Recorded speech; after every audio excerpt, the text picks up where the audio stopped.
네, 수요일 당당 토론 시간입니다. 오늘은 새해를 맞아서 권칠승 더불어민주당 의원을 단독으로 모셨습니다. 의원님 새해 복 많이 받으십시오. 네, 새해 복 많이 받으십시오. 권칠승입니다. 네. 자, 새해인데 연말에 이어서 계속 당내 분위기가 사실 좀 어수선하지 않습니까? 예. 네, 그렇습니다. 지금 김병기 전 원내대표가 당내의 어떤 탈당 요구 목소리에 대해서 직접 나와서 탈당은 하지 않겠다. 네. 제명을 당하는 일이 있더라도 스스로 당을 나가진 않겠다 이렇게 선언을 했는데 지금 어제 박지원 의원이 오선의 박지원 의원이 페이스북에 억울하더라도 자진 탈당하고 다 소명한 후에 다시 돌아오라 이런 취지로 글을 올리셨어요. 어떻게 보셨어요? 예, 박지원 의원께서 말씀하신 게 사실 그동안 이런 사태가 생겼을 때 전통적으로 정치권에서 해오던 방식이었죠. 그래서 아마 의원들도 그런 생각을 하기는 많이 할 겁니다. 이제 김병기 의원은 김병기 의원 본인도 뭐 그런 방법을 내심 생각하고 있을 거라고 봅니다. 그런데 이제 민주당 당적을 가지고 있으면서 뭔가 좀 해명해야 될 내용들이 있다고 생각하는 거 아닌가 그렇게 보고 뭐 그런 방법도 동시에 고려하고 있을 것이라고 보고 있습니다. 의원님 생각에는 지금 자진 탈당하는 게 맞다고 생각하십니까? 저는 뭐 기본적으로는 억울한 점이 있더라도 이제 당에 좀 부담을 줄이면서 조금 자유로운 상태에서 본인이 해명하고 싶은 부분들을 해명하고 하는 그런 방식들이 장기적으로 보면은 본인에게 유리하지 않을까 싶습니다. 네. 자, 정청래 대표는 지금 이 문제를 시스템 에러라기보단 휴먼 에러에 가깝다라고 얘기를 했습니다. 의원님은 이걸 휴먼 에러로 인한 결과다라고 보십니까? 제가 어제 뭐 방송 뉴스를 보니까 국민의힘에서 이런 일이 있었을 때 우리 당에서 이렇게 강하게 제가 또 대변인 시절에 했던 이야기들을 이렇게 인용해서 이야기하는 방송을 제가 봤는데요. 네네. 뭐 두 개 다 있을 수 있다고 봅니다. 두 가지 측면이 다 같이 있을 수 있다고 보는데 뭐 예를 들어서 이게 뭐 어떤 조직적인 은폐다. 뭐 이렇게 볼 수 있는 소지는 뭐 현재로서는 없어 보이고요. 단지 그 동안에 있었던 일들에 대한 어떤 팩트 체크가 지금 좀 안 되고 있고 어제 강선우 의원 보좌관 같은 경우에는 경찰 조사에서 자신은 모르는 일이라고 지금 그렇게 진술했다고 보도가 나오고 있지 않습니까? 그렇습니다. 그렇다면 그 핵심 중에 핵심 관련자인데 전혀 알려진 바와 다른 지금 진술을 했기 때문에 조금 더 사실관계를 조금 더 보는 그 시간이 필요하다고 생각하고 있습니다. 네. 말씀하신 취지에 좀 공감을 가는 것이 지금 기존에 알려졌던 보도됐던 것과 좀 다른 얘기들이 실제 이제 수사가 들어가면서 이제 나오고 있는 상황인데 예. 그 흐름 중에 하나가 또 이런 부분이거든요. 그러니까 어제 김현정 대변인께서 이제 한번 다시 이제 설명을 하신 건데 이수진 전 의원이 그 김병기 의원의 이제 이른바 수수 의혹과 관련된 탄원서를 당 사무국에 전달한 사실을 확인을 했다라고 이제 당에서 밝혔어요. 네. 이게 이제 불거진 이유 중에 하나가 이수진 전 의원이 매체 인터뷰에서는 자신의 보좌관이 김현지 당시 보좌관과 통화를 했고 김현지 보좌관이 이재명 당시 당대표에게 보고했다고 말한 내용이 녹음이 돼 있다 이런 주장을 하고 있기 때문인데 그렇죠. 예. 그 이후에 이제 김현정 대변인께서는 확인을 해보니 그 탄원서라는 게 당 사무국에 전달이 된 사실을 확인했다라고 이렇게 일종의 소명 해명을 하시는 거죠. 네. 이렇게 했습니다. 근데 또 오늘 조간을 보면 당 관계자를 인용해서 그 탄원서가 당에 접수된 기록 자체가 없다. 또 이런 보도가 나왔거든요. 그러니까 이게 지금 사실관계들이 사실 제대로 그 확인이 아직은 안 되고 있는 상황에서 여러 이제 일들이 하나하나씩 조각처럼 나오고 있는데 이제 문제는 이게 시스템 에러라고 얘기하는 게 원래 선거 때는 공천이 많지 않습니까? 네. 공천 관련한 그리고 탄원서도 제보도 많고 엄청나게 제보도 들어옵니다. 많고요. 네. 근데 이런 부분들이 시스템적으로 그동안 잘 관리가 됐던 거냐라는 의문은 제기할 수 있는 거 아니겠습니까? 네, 그 뭐 부분에서 네, 그런 의문 제기할 수 있고 네. 제보가 들어오는 내용들 중에서 뭐 이제 개수도 엄청 많기 때문에요. 네. 이제 그거를 하나하나 다 신빙성 있는 그 제보 내용이라고 보고 다 들여다보기도 쉽지가 않을 뿐만 아니라 이제 네. 당에서 일하는 사람들의 숫자가 굉장히 제한적이기 때문에요. 예, 그런 부분도 있고 그리고 또 공천 기간이 굉장히 짧지 않습니까? 네. 그래서 많은 양들을 뭐 전부 하나하나 다 본다는 거는 사실상 저는 뭐 거의 불가능하다고 봅니다. 그리고 음해성 투서도 굉장히 많고요. 그다음에 무슨 광고서처럼 공문서 번호를 따서 뭐 이렇게 보내고 이제 이런 형식이 아니기 때문에 네네. 일반적으로 생각하고 하시는 거하고는 좀 다른 부분들이 많이 있습니다. 그렇지만 어쨌거나 뭐 구체적인 내용들을 그 하고 또 특히 또 뭐 의원들을 통해서 들어온다든가 뭐 이런 경우에는 조금 더 살펴봐야 되겠죠. 그래서 향후에 이제 뭐 공천 때뿐만이 아니더라도 평상시에라도 제보와 관련된 것들을 이제 향후에 좀 더 시스템적으로 관리하고 또 AS를 하는 방식 이거에 대해서는 논의할 필요가 있다고 보고 이번에 뭐 암행어사단 이런 거 만든 것 네. 이런 것들도 그런 그 치유 방안의 일환이라고 보고 있습니다. 네, 알겠습니다. 경찰 수사가 이제 진행이 되고 있는데 어제는 일단 그 전 사무국장을 소환 조사했는데 지금 사실 핵심 인물 중에 하나가 이제 김경 서울시 의원인데 네, 그렇죠. 네. 이분이 지금 출국을 해버리셨잖아요. 예, 그렇죠. 경찰에 고발당한 지 다음 날에.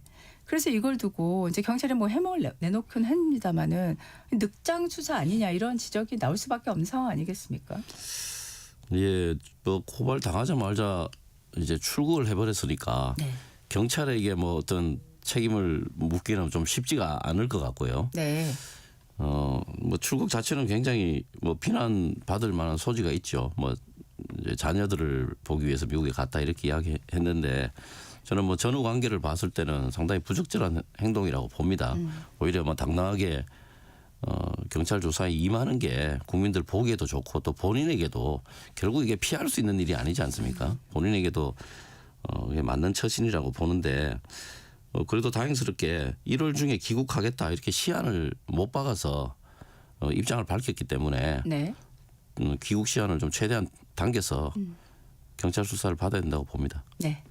지금 또 계속 이제 논란이 제기되고 있는 게 의혹이 제기되고 있는 게 이해운 기획예산처 장관 후보자인데요. 네. 지금 뭐 다양합니다. 내란 옹호 논란에서 시작을 했는데 폭언 갑질 재산 또 뭐 이른바 아빠 찬스 논란까지 지금 나오고 있는데 의원님께서 보시기에 청문회 앞두고 이 문제는 좀 이 후보자가 더 잘 해명을 해야 된다라고 보시는 그리고 가장 문제가 될 만하다고 보는 건 뭐라고 보십니까? 제가 보니까 이제 재산 문제는 국민들이 볼 때는 정세에 엄청나게 안 맞죠. 이게 안 맞는데 그 공직 후보자 재산 신고 제도의 어떤 속성상 뭐 제가 볼 때는 좀 이해되는 부분도 있습니다. 이게 굉장히 이제 일정 시간 동안 백지 신탁을 했다가 백지 신탁을 맡긴 그 주식이 뭐 여러 가지 뭐 과정을 거쳐서 상당히 이제 그 가격이 오르고 그걸 나중에 몇 년 뒤에 신고를 다시 하다 보니까 이제 금액이 올라 있다. 이제 이런 것들은 그 백지 신탁 제도의 특성상 있을 수 있는 일인데 이제 물론 뭐 사실관계 다 들어봐야 되겠지만 큰 틀에서는 이제 이해가 될 수 있는 부분이 많습니다. 네. 그런데 저는 오히려 이제 직원들에 대한 갑질 문제 그리고 또 논문 뭐 아빠 찬스 뭐 네. 지금 이런 거 나오지 않습니까? 이런 게 오히려 좀 더 어떤 개인의 도덕성을 따지는 부분에 있어서는 국민들의 눈높이에 좀 맞지 않고 본인이 해명하기에도 상당히 좀 어려운 부분이 아닐까 저는 그렇게 봅니다. 저는 이번에 이해운 의원의 저 지명에 대해서 네. 저는 뭐 협치의 인사이고 그리고 또 우리나라 정치가 진영으로 너무 세게 갈라져 있어서 뭐 우리 진영에서 하는 이야기는 좀 앞뒤가 안 맞아도 쉴드를 치고 또 상대방이 이야기하는 거는 좀 들을 만한 이야기도 뭐 이런저런 맥락을 찾아서 또 거부하고 하는 이런 대결적 그 진영 정치가 너무 강화되고 있기 때문에 저는 뭐 이런저런 면에서 굉장히 좋은 인사라고 보고 하는데 개인적으로 사실 조금 실망을 했습니다. 그러세요? 예, 이제 이런 문제들이 불거지니까 저는 이해운 의원이 이런 문제들이 없었으면 어떤 협치 인사의 어떤 전형이나 아주 훌륭한 그 상징으로 참 좋았을 것이라고 생각하는데 이런저런 문제가 나오니까 저도 좀 곤혹스럽고 저도 뭐 페이스북에 이런 이번 인사에 대해서 굉장히 좀 호평하는 글을 많이 썼는데 뭐 하여간 청문회 때 좀 이런 국민적 의혹이 있는 부분들에 대해서 좀 잘 좀 세명을 했으면 하는 바람입니다. 네. 뭐 지금 국민의힘에서는 이틀 청문회를 주장하고 있는데 이틀 네. 청문회가 가능할까요? 뭐 여야 합의하면 가능하긴 하죠. 가능하긴 한데 이틀 하자고 하는 이유가 네네. 뭐 정치 공세의 시간을 좀 늘려보자 이런 뭐 생각으로 보입니다. 네. 뭐 여러 가지 지금 언론들이 이해운 전 의원에 대해서 아주 여러 가지 그 문제 제기들을 많이 하고 있으니까 예. 그 인사청문 야당 인사청문 위원들께서 열심히 좀 파고들어서 내용을 확인한 다음에 송곳 질의를 하시고 문제 제기를 좀 충분히 하시기에는 뭐 하루면 충분하다고 봅니다. 하루면 충분하다. 네. 네. 자, 지금 한중 정상회담이 이제 진행되는 상황에서 네. 2차 종합특검과 통일교 특검법안이 지금 법사위 상정이 수년됐다가 오늘 지금 열릴 법사위에서 다시 상정될 걸로 지금 예. 예정이 돼 있습니다. 그렇죠. 예. 이게 좀 월요일 날 저희 전현희 위원이 나오셨을 때도 그날 올린다고 얘기하셨는데 보도가 오후에 되니까 이제 수년이 됐다고 나오더라고요. 네, 네. 그러다가 다시 올린다고 하고 약간 일정이 갈지자로 가는 듯한 그런 모습으로 읽혔는데요. 왜 그런 네. 건가요? 그 뭐 다 예상은 하시겠지만 예.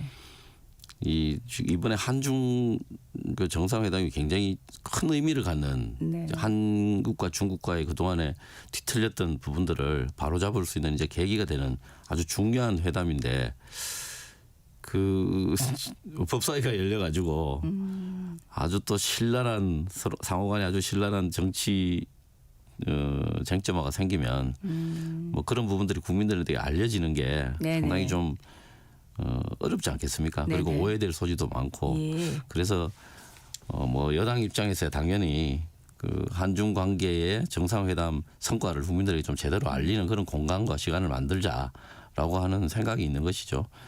그래서 그런 결정이 났다고 뭐 솔직하게 이야기할 수밖에 없고요. 네. 이제 오늘 하게 된 것은 이제 네. 오늘 이제 귀국을 대통령께서 귀국을 하시니까 사실상 이제 방중의 스케줄은 끝난 것이죠. 그래서 이제 오늘 하는 것은 뭐 가능하겠다. 뭐 지도부에서 이렇게 판단한 것으로 보입니다. 네네. 그런데 지금 그 8일 본회의 여부가 불투명하지 않습니까? 네. 8일날 본회의까지 열어가지고 이렇게 처리하는 게 가능할까요? 어떻게 생각하십니까? 그냥 뭐 물리적으로 가능하죠. 그게 뭐 합의만 본다면 예. 가능하지만 지금 뭐 상당히 좀 뭐 제 개인적으로 봤을 때 좀 힘들어 보입니다. 그리고 구조적으로도 좀 힘듭니다. 시간도 뭐 짧지만 지금 11일 날 원내대표 선거가 있지 않습니까? 그러니까요. 예. 또. 그래서 이제 공식적인 원내 사령탑이 없는 상태에서 여야 간 아주 쟁점이 뚜렷한 법을 강행 처리한다든가 하는 것은 좀 어려워 보입니다. 그래서 저는 내일 그 특검법을 종합특검법을 새롭게 상정해서 통과시키는 것은 조금 어렵다고 전망하고 있습니다. 어렵다고 전망하시는군요. 아, 죄송합니다. 네. 지금 그렇다면은 그 저희가 그 통일교 특검법은 사실 양당 간의 입장이 워낙 큰데 이런 상황에서 검경 합동수사본부가 구성이 됐는데 여기에 지금 신천지 로비 의혹까지 포함이 됐잖아요. 그렇습니다. 예. 국민의힘에서는 사실 통일교 특검, 민주당 공천원금 특검, 대장동 서해공무원 피살 사건 항소 포기 7조 추진 이렇게 나오고 있는데 네. 이게 8일 본회의 통과 여부까지는 아직 더 지켜봐야 되겠습니다만은 네. 지금 당에서는 어쨌든 2월 설 연휴 전에는 하겠다는 그 입장만큼 네. 변함이 없는데 네, 그럼 현재는 뭐 네. 그런 것으로 보이고 새로운 원내 지도부가 새로 들었으면 뭐 그 부분에 대해서 공식적으로 확인을 할 거라고 봅니다. 아, 그럼 예. 결국 11일 원내대표와 최고위원 그 선거가 다 끝난 다음 이후에 공식적으로 이제 공식적으로는 네. 공식적으로 다시 확인을 해봐야 되지 않겠습니까? 예. 언론들도 네. 뭐 취재를 통해서 그 확인을 하고 네네. 국민들한테 알리는 네네. 그런 시간이 있을 거라고 봅니다. 네. 지방선거가 이제 다가오고 있고 해서 네. 관련 이슈를 좀 질문을 드리고 싶은데요. 네. 지금 경기 용인으로 확정이 돼서 추진하고 있는 삼성전자 반도체 클러스터를 지금 전북으로 이전해야 한다는 주장이 네. SK 하이닉스도 있습니다. 네. 네. 지금 저희 주식시장을 떠받들고 있는 두 반도체 기업을 전북으로 그 반도체 클러스터를 전북으로 이전해야 한다. 이런 주장이 여당 내부에서 제기가 됐어요. 네. 이거에 지금 각 당에서도 지금 가세하면서 논란이 커지고 있는데 어제는 용인시장이 이 반박하는 기자회견도 하고요. 네. 이 의원님은 지금 어떻게 이 사안 보고 계십니까?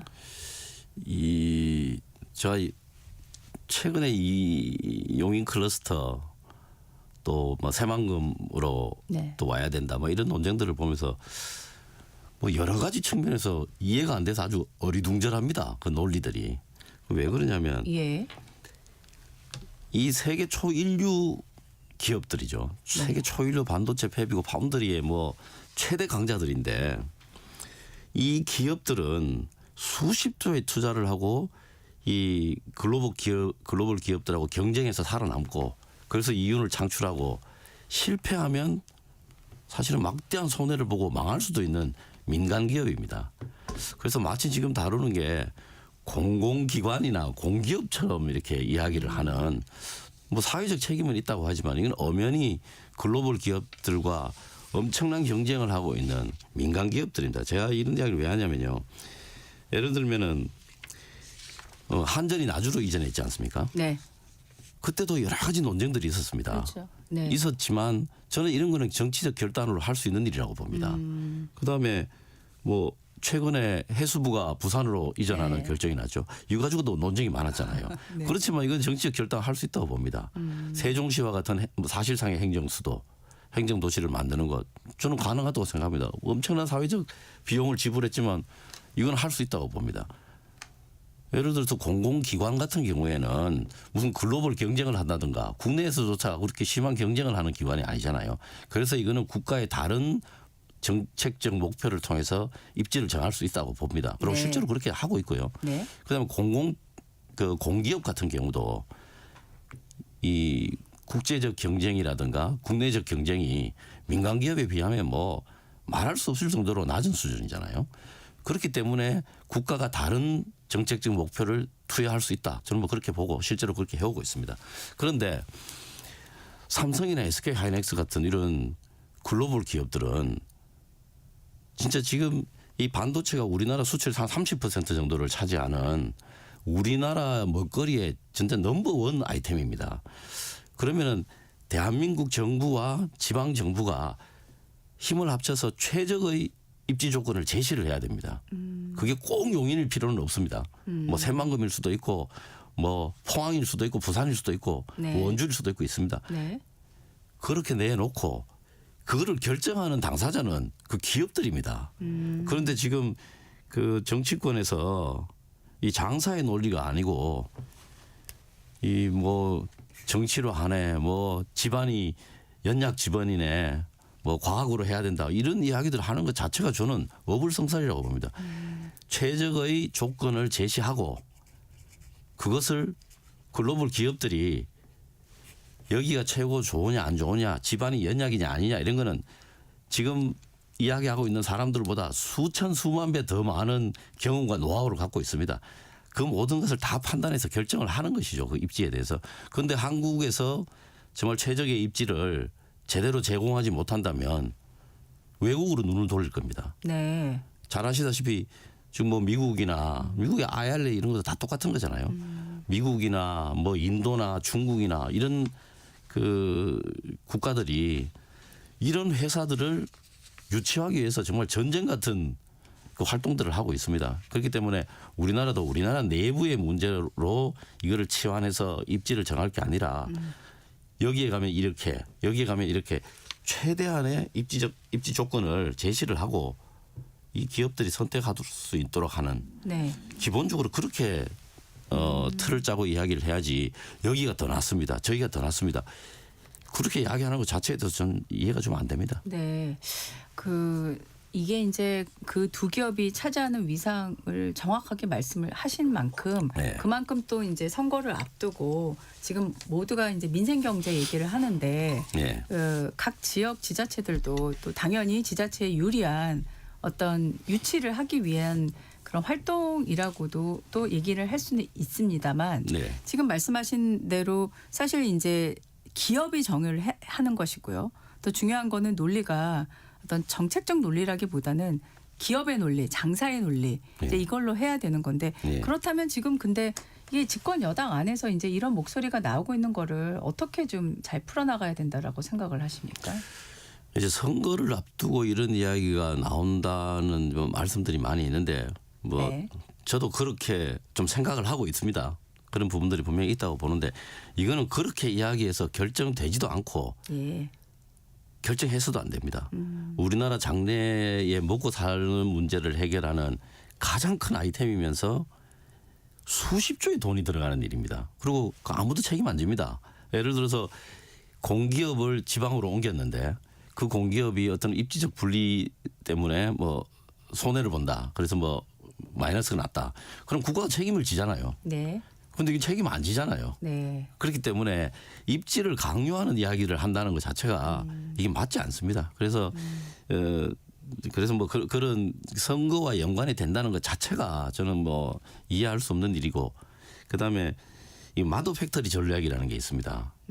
그러니까 이 아주 핵심 공정 그리고 이 핵심적인 R&D 이런 것들은 모국에 두는 이런 전략들을 지금 하고 있거든요. 네. 그래서 우리나라도 마찬가지입니다. 그래서 그런 정말 전 세계 최고 수준의 기술과 공정을 한국에 두려면 그것을 운영하는 기업들이 가장 원하는 그 입지 조건을 제공해 주는 것 저는 이게 필요하다고 봅니다.